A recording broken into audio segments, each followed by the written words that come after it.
नमस्कार, जय हिंद। एक बार फिर से बहुत बहुत स्वागत है आपका। और एक फिर से मॉडल पेपर हम डिस्कस कर रहे हैं। और ये जैसे कि आपने थंबनेल में देखा होगा, थोड़ा सा हार्ड लेवल के क्वेश्चन हैं और 100 एमसीक्यू आपने करने हैं, जो कि आने वाली सभी भर्ती परीक्षाओं के लिए इम्पोर्टेंट होंगे। तो ज़्यादा टाइम ना लेते हुए शुरू कर लेते हैं। पहला प्रश्न हमारे पास है, हम बहुत कम टाइम में 100 एमसीक्यू कोशिश करेंगे। राष्ट्रपति की विधायी शक्तियों के संदर्भ में निम्नलिखित में से कौन सा वक्तव्य सही नहीं है? कौन सा वक्तव्य सही नहीं है, ये हमें बताना है। ऑप्शन देख सकते हैं। संसद द्वारा पारित विधेयक राष्ट्रपति के अनुमोदन के बाद ही कानून बनता है, ये सही है। नई राज्यों के निर्माण के लिए राष्ट्रपति की पूर्व सहमति आवश्यक नहीं है, तो नहीं लिखा है, तो ये वाला कथन जो है गलत हो गया। और राष्ट्रपति को संसद सत्र आहूत करने का अधिकार है, बिल्कुल है, प्रूफ में से कोई नहीं। तो सही उत्तर हो गया ऑप्शन नंबर बी। निम्नलिखित में से किस समिति की सिफारिश पर पंचायती राज को संवैधानिक दर्जा प्रदान किया गया था? कौन सी समिति है जिसकी सिफारिश के आधार पर पंचायती राज को संवैधानिक दर्जा ये दिया गया था? एम.एल. सिंघवी समिति, ऑप्शन नंबर ए। राज्य प्रशासन की सबसे छोटी इकाई क्या है? तो आसान सा प्रश्न है। राज्य प्रशासन की सबसे छोटी इकाई ग्राम पंचायत हो गई। लोकतांत्रिक विकेंद्रीकरण का सुझाव दिया गया, लोकतांत्रिक विकेंद्रीकरण का सुझाव दिया गया था बलवंत राय मेहता समिति के द्वारा। सामुदायिक विकास कार्यक्रम की धुरी किसे कहा जाता है? सामुदायिक विकास कार्यक्रम की धुरी, प्रसार कार्यकर्ता को सामुदायिक विकास कार्यक्रम की धुरी कहते हैं। वर्तमान में भारत में कुल कितनी राष्ट्रीय पार्टियां हैं? तो राष्ट्रीय पार्टियां अब जो हैं वर्तमान में 6 राष्ट्रीय पार्टियां हैं। निम्नलिखित में से किस संवैधानिक उपचार में किसी पदाधिकारी को उसके कर्तव्यों का पालन करने का आदेश दिया जाता है? एक तरह से रिट की बात कर रहे हैं, जो आर्टिकल 32 के तहत लगती हैं रिट्स। तो ये आपको ध्यान रखना है। सही उत्तर इसका है परमादेश, यानी इसका अर्थ होता है मैं आदेश करता हूँ। कभी इसका अर्थ ही पूछ लेते हैं कि इसका अर्थ क्या होता है, तो इसका आदेश होता है कि मैं आदेश करता हूँ। और इसका मतलब ये है कि अगर कोई पदाधिकारी जो है अपने कर्तव्यों का ठीक से निर्वाह नहीं कर रहा है, तो उसके लिए यह परमादेश जारी किया जाता है। वीवीपीएटी जो वीवीपैट है, वीवीपैट जो मशीन है वोटिंग मशीन के साथ, मशीन पहली बार भारत में किस वर्ष के चुनाव में पेश की गई थी? तो यह पहली बार पेश की गई थी 2014 के चुनाव में। अगला, निम्नलिखित भारतीय राज्यों में से किसकी राज्य विधानसभा में सदस्यों की संख्या अधिक है? किस राज्य विधानसभा में अधिक सदस्य हैं? सही उत्तर है इसका मध्य प्रदेश। निम्नलिखित में से कौन संसदीय लोकतंत्र का अर्थ प्रस्तुत करता है? संसदीय लोकतंत्र का अर्थ प्रस्तुत करता है इनमें से जन सहभागिता, संभ्रांत वर्ग के शासन के बीच संतुलन होता है, सरकार संसद के प्रति उत्तरदायी है, बिल्कुल सही है, सांसदों को अपने निर्वाचकों की ओर से विचार और कार्य करने का उत्तरदायित्व प्रत्यायोजित किया जाता है। सही उत्तर है उपर्युक्त सभी। न्यूनतम समर्थन मूल्य योजना के तहत कितनी अनिवार्य फसलों को शामिल किया जाता है? तो न्यूनतम अनिवार्य समर्थन मूल्य के तहत 22 अनिवार्य फसलों को शामिल किया गया है। हीनार्थ प्रबंधन का संबंध किससे होता है? हीनार्थ प्रबंधन का संबंध है जब सरकार का बजट घाटे में होता है, तो हीनार्थ प्रबंधन कहा जाता है। हाल ही में उत्तराखंड राज्य में शुरू किया गया पशु संरक्षण कार्यक्रम है, तो पशु संरक्षण कार्यक्रम जो है ये उत्तराखंड में शुरू किया गया हेल्प। ये हमने करंट अफेयर्स के वीडियोज़ में डिस्कस किए थे। अगर आपने current affairs, monthly current affairs की सीरीज़ है और वो उसका प्लेलिस्ट आपको मिल जाएगा चैनल पर, तो आप ज़रूर देखें। ये सारे क्वेश्चन जो ये करंट का क्वेश्चन है, हेल्प जो एक स्कीम लॉन्च की गई है जो कि पशु संरक्षण कार्यक्रम है। हाल ही में जारी सामाजिक प्रगति सूचकांक की नवीनतम रिपोर्ट में उत्तराखंड राज्य किस स्थान पर है? तो उत्तराखंड राज्य का स्थान दूसरा स्थान है। ये भी हमने डिस्कस किया था करंट अफेयर्स में।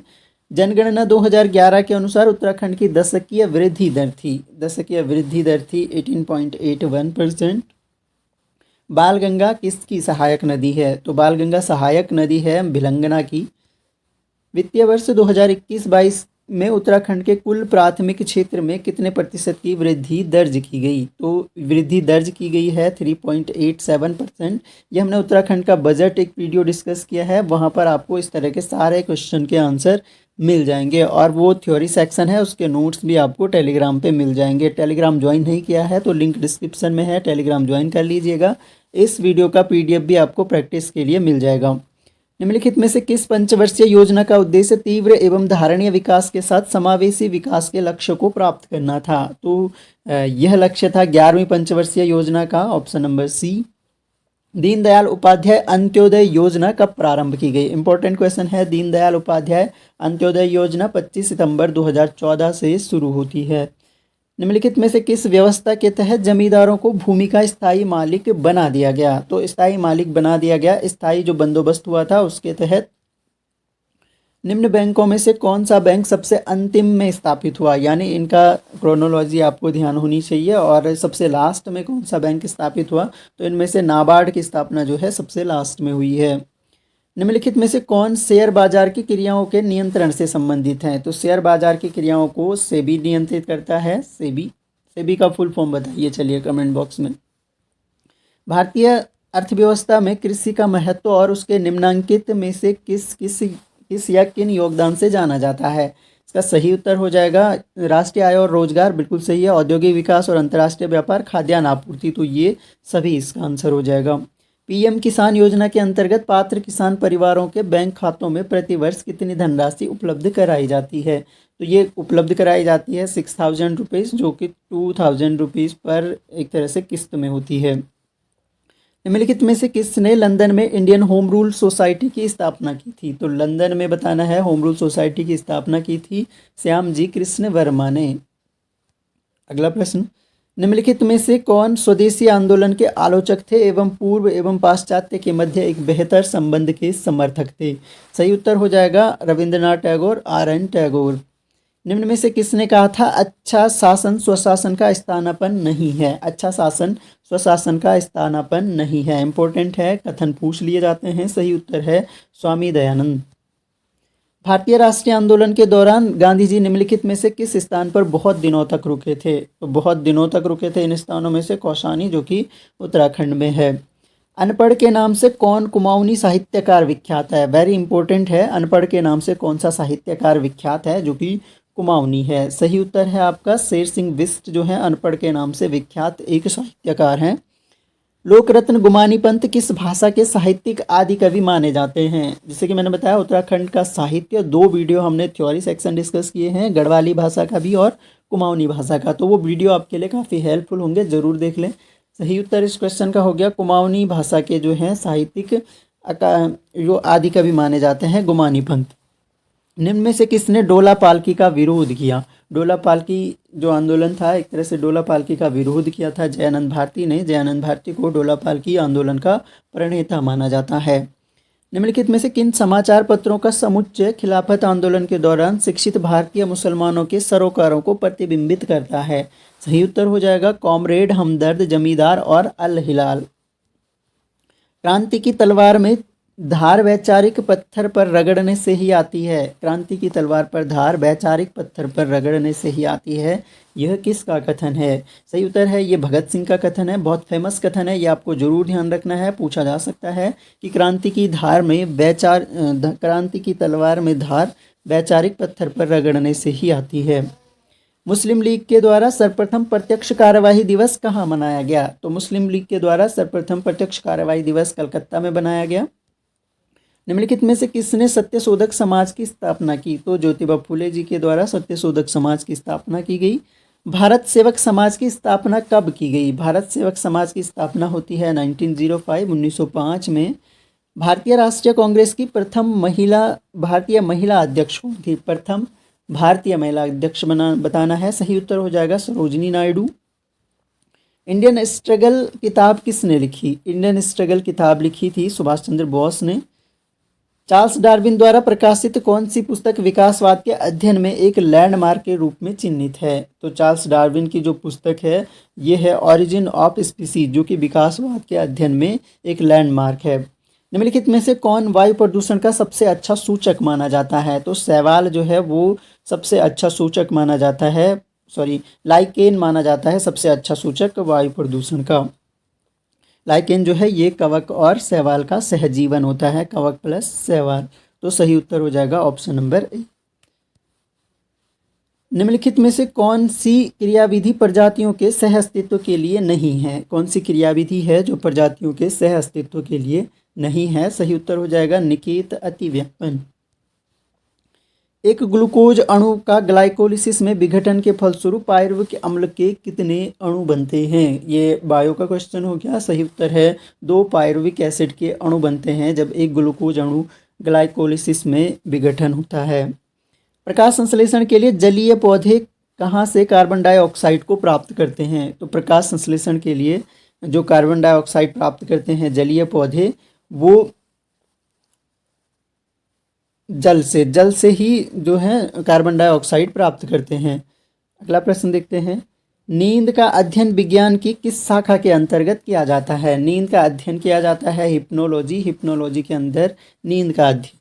वायरस को कभी कभी अस्थिर जीन क्यों कहा जाता है? अस्थिर जीन इसलिए कहा जाता है क्योंकि वायरस का जो सक्रिय भाग होता है वो केवल न्यूक्लिक एसिड होता है। मनुष्य के शरीर में लाल रक्त कणिकाओं का निर्माण कहाँ होता है? तो निर्माण इनका होता है अस्थि मज्जा में। निम्नलिखित में से कौन सा हार्मोन दुग्धजनक हार्मोन है? यानी इसको मिल्क हार्मोन भी कहा जाता है। मिल्क हार्मोन, कौन सा मिल्क हार्मोन है इनमें से? तो मिल्क हार्मोन इनमें से है LTH। पोलियो किसके कारण होता है? पोलियो जो है ये होता है वायरस के कारण। ऊर्जा का मात्रक है, तो ऊर्जा का मात्रक हो गया आपका जूल, ऑप्शन नंबर ए। चंद्रमा से परावर्तित प्रकाश को पृथ्वी तक आने में कितना समय लगता है? जो चंद्रमा से परावर्तित प्रकाश को 1.28 सेकंड लगते हैं। निम्नलिखित में से कौन सदिश राशि नहीं है? ये बताना है इनमें से सदिश राशि कौन सी नहीं है। तो द्रव्यमान जो है सदिश राशि नहीं है। डाइन किसका मात्रक है? डाइन जो है मात्रक होता है बल का मात्रक डाइन है। ध्वनि की चाल सबसे अधिक होती है। ध्वनि की चाल सबसे अधिक ठोस में होती है। 1 किलो कैलोरी में होती है। 1 किलो कैलोरी में क्या होती है? 1000 कैलोरी लगभग जो है 1 किलो कैलोरी का। अगला प्रश्न देखते हैं। मनुष्य की अधिकतम सुनने की सीमा कितनी है? तो अधिकतम सुनने की सीमा यहाँ पर देख सकते हैं। सही उत्तर आपका हो जाएगा ये लगभग जो है 85 डेसिबल इसका सही आंसर है। तो इनमें से कोई भी विकल्प नहीं है, ये गलत छपा है। 85 डेसिबल इसका सही उत्तर होना चाहिए। तो आपको ध्यान रखना है मनुष्य की जो अधिकतम सीमा बताई गई है सुनने की वो लगभग 85 डेसिबल है। दूर स्थित वस्तु के ताप को ज्ञात करने वाला यंत्र है। दूर स्थित वस्तु के ताप को ज्ञात करने वाला यंत्र इनमें से जो है वो पायरोमीटर हो गया। मानव मस्तिष्क का कौन सा भाग बुद्धिमत्ता से संबंधित है? बुद्धिमत्ता से संबंधित है हमारा सेरिब्रम जो पार्ट है वो बुद्धिमत्ता से संबंधित है। परिपथ के किन्हीं 2 बिंदुओं के बीच विभवांतर को किससे मापा जाता है? तो परिपथ के किन्हीं 2 बिंदुओं के बीच विभवांतर को मापने के लिए क्या प्रयोग करते हैं? सही उत्तर हो जाएगा वोल्ट मीटर। इलेक्ट्रॉन की तरंग प्रकृति की खोज किसने की थी? तो इलेक्ट्रॉन जो है कण और तरंग दोनों प्रकृतियों में रह सकता है। द्वैतीय प्रकृति एक तरह की होती है और तरंग प्रकृति की खोज की है डी ब्रोगली का। कोलाइडी विलयन को वास्तविक विलयन से पृथक करने की प्रक्रिया को क्या कहते हैं? तो वास्तविक विलयन से अगर कोलाइडी विलयन को अलग करते हैं तो यह अपोहन क्रिया कहलाती है। निम्नलिखित में से किसका प्रयोग चूहा मारने की दवा के रूप में किया जाता है? चूहे मारने की जो दवा होती है वो जिंक फॉस्फाइट होती है, ऑप्शन नंबर बी। निम्नलिखित में से कौन सबसे हल्का धात्विक तत्व है? सबसे हल्का धात्विक तत्व इनमें से लिथियम हो गया। रक्त का पीएच मान कितना होता है? रक्त का पीएच मान जो होता है 7.4 हो गया। आसान सा प्रश्न है। ग्लोबल वार्मिंग के लिए जिम्मेदार निम्नलिखित में से कौन सी गैस सिंचित धान के खेत से निकलती है? सिंचित धान के खेत से निकलने वाली गैस मीथेन है जो कि ग्लोबल वार्मिंग के लिए भी जिम्मेदार है। जल गैस किन 2 गैसों का मिश्रण होती है? तो वाटर गैस का बारे में बताना है। वाटर गैस जो है ये मिश्रण होती है कार्बन मोनोऑक्साइड और हाइड्रोजन का। आइसोप्रीन का आणविक सूत्र क्या है? आइसोप्रीन का आणविक सूत्र होता है C5H8। निम्न में से किसका प्रयोग खाद्य पदार्थों में किया जाता है? तो खाद्य पदार्थों में प्रयोग किया जाता है बेंजोइक एसिड का और ये प्रिजर्वर के रूप में किया जाता है। DDT का पूरा नाम क्या है? DDT का पूरा नाम है dichlorodiphenyltrichloroethane, option number B इसका सही उत्तर हो जाएगा। फिनॉल का रासायनिक नाम है। फिनॉल का रासायनिक नाम अगर पूछा जाए तो फिनॉल का रासायनिक नाम यहाँ पर बताना है। सही उत्तर हो जाएगा हाइड्रोक्सी बेंजीन। इस तरह से होता है, ये बेंजीन रिंग हो गया और इसके ऊपर OH ग्रुप लगा होता है। उत्तराखंड की वह महिला जिन्हें सावित्रीबाई फुले प्रशंसा अवार्ड 2023 से सम्मानित किया गया, वेरी इंपॉर्टेंट है। डॉक्टर शशि पांडे को सावित्रीबाई फुले प्रशंसा अवार्ड 2023 से सम्मानित किया गया है। हाल ही में उत्तराखंड के किस जिले में दसाईथल महोत्सव का आयोजन किया गया? दसाईथल महोत्सव का आयोजन किया गया पिथौरागढ़ जिले में। हाल ही में लोकार्पित पुस्तक Vipin the man behind the uniform की लेखिका हैं। करंट अफेयर्स की वीडियोज़ में हमने ये सारे डिस्कस किए हैं। सही उत्तर इसका रचना बिष्ट रावत है। विपिन रावत पर वो पुस्तक लिखी गई है। उत्तराखंड राज्य का वह शहर जहां राज्य सरकार द्वारा राज्य का पहला खेल विश्वविद्यालय स्थापित करने का निर्णय लिया गया है। पहला खेल विश्वविद्यालय स्थापित किया जाएगा हल्द्वानी में। हाल ही में उत्तराखंड के किस शहर में 3 दिवसीय राष्ट्रीय मिलेट सम्मेलन का आयोजन किया गया? राष्ट्रीय मिलेट सम्मेलन का आयोजन किया गया था मसूरी में। ऑप्शन नंबर बी सही उत्तर हो जाएगा। 20 अप्रैल 2023 को पहले वैश्विक बौद्ध शिखर सम्मेलन का आयोजन कहाँ किया गया? पहले जो है वैश्विक बौद्ध शिखर सम्मेलन, यह भी हमने डिस्कस कर चुके हैं क्वेश्चन, नई दिल्ली में किया गया। भारतीय अंतरिक्ष अनुसंधान संगठन इसरो ने चंद्रयान 3 को कब लॉन्च किया?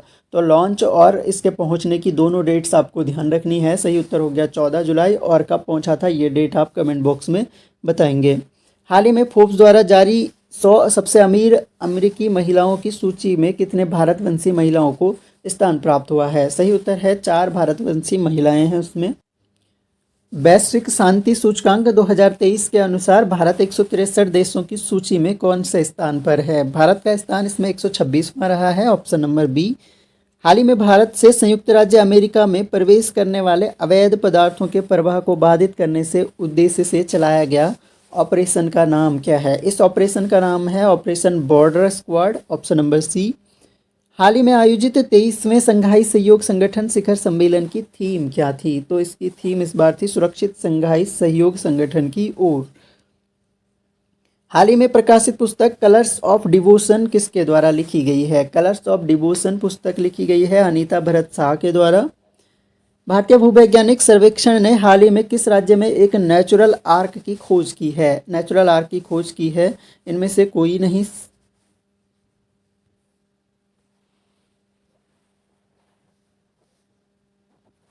आर्क की खोज जो है ये ओडिशा में हुई थी। ओडिशा इसका सही आंसर होना चाहिए, तो इनमें से कोई नहीं। उत्तराखंड में औली मैराथन 2023 का शुभारंभ किसके द्वारा किया गया? औली मैराथन 2023 का शुभारंभ किया गया है मुख्यमंत्री उत्तराखंड के द्वारा। मेटा कंपनी के स्वामित्व वाले इंस्टाग्राम में कौन सा नया सोशल नेटवर्किंग ऐप लॉन्च किया है? तो नया सोशल नेटवर्किंग ऐप थ्रेड्स एक लॉन्च हुआ है। Option number A. हाल ही में एशियन कबड्डी चैंपियनशिप 2023 खिताब की विजेता भारतीय टीम के कप्तान कौन है? तो एशियन कबड्डी टीम के कैप्टन बताने हैं। सही उत्तर है आपका पवन कुमार सहरावत। आपको ये ध्यान रखने हैं नाम, क्योंकि एशियन कबड्डी चैंपियनशिप की विजेता रही है भारतीय टीम, तो कैप्टन का नाम पूछा जा सकता है, या कौन विजेता रहा ये भी पूछा जा सकता है। विश्व तीरंदाजी युवा चैंपियनशिप 2023 में भारत ने कितने स्वर्ण पदक हासिल किए? तीरंदाजी चैंपियनशिप में भारत ने 6 स्वर्ण पदक हासिल किए। क्यूएस वर्ल्ड यूनिवर्सिटी रैंकिंग 2024 में दुनिया की सर्वश्रेष्ठ यूनिवर्सिटी है। सर्वश्रेष्ठ यूनिवर्सिटी जो है ये है Massachusetts Institute of Technology. Option number C. विश्व आर्थिक मंच द्वारा जारी ऊर्जा संक्रमण सूचकांक 2023 के अनुसार भारत को वैश्विक स्तर पर किस स्थान पर रखा गया है? तो भारत को रखा गया है 67वें स्थान पर। 14 जुलाई 2023 को मनाए गए फ्रांस के राष्ट्रीय दिवस के अवसर पर मुख्य अतिथि किसे बनाया गया? फ्रांस के राष्ट्रीय दिवस के अवसर पर मुख्य अतिथि बनाए गए थे हमारे प्रधानमंत्री नरेंद्र मोदी जी। हाल ही में चर्चा में रहा वीर सावरकर इंटरनेशनल एयरपोर्ट कहाँ स्थित है? तो वीर सावरकर इंटरनेशनल एयरपोर्ट आपका पोर्ट ब्लेयर में स्थित है। प्रधानमंत्री नरेंद्र मोदी द्वारा राष्ट्रीय सिकल सेल एनीमिया उन्मूलन मिशन का शुभारंभ कब किया गया? तो सिकल सेल एनीमिया उन्मूलन का शुभारंभ अभी जुलाई में हुआ था, 1 जुलाई 2023 को। जॉन बैनिस्टर गुड इनफ इनका हाल ही में निधन हो गया है। ये किस चीज़ के आविष्कारक थे? तो इन्होंने आविष्कार किया था लिथियम आयन बैटरी का। हाल ही में इसे पेन पिंटर पुरस्कार 2023 प्रदान किया गया। पेन पिंटर पुरस्कार 2023 दिया गया माइकल रोसेन को। एशिया का सबसे बड़ा sea food show India international sea food कहाँ संपन्न हुआ? इंडिया इंटरनेशनल सी फूड संपन्न हुआ है चेन्नई में। Option number C.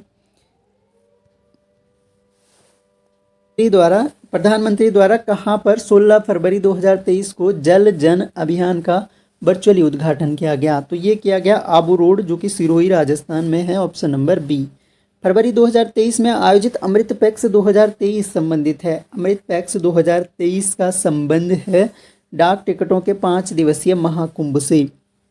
हाल ही में आंध्र प्रदेश के मुख्यमंत्री द्वारा राज्य की नई राजधानी के रूप में किसकी घोषणा की गई? तो आंध्र प्रदेश की नई राजधानी के रूप में विशाखापट्टनम की घोषणा की गई है। हाल ही में किस राज्य केंद्र शासित प्रदेश में देश की पहली मोहल्ला लोक अदालत की शुरुआत हुई? पहली मोहल्ला लोक अदालत की शुरुआत हुई है छत्तीसगढ़ में। वर्ष 2023 के लिए कितने लोगों को पद्म पुरस्कार देने की घोषणा की गई? पद्म पुरस्कार देने की घोषणा 2023 के लिए ये की गई है आपका 106, तो 106 लोगों को पद्म पुरस्कार दिए गए। 7 फरवरी 2023 को भारत के पहले drone air traffic management system का अनावरण किसने किया? तो इसका अनावरण जो है, सही उत्तर इसका उपयुक्त में से कोई नहीं है।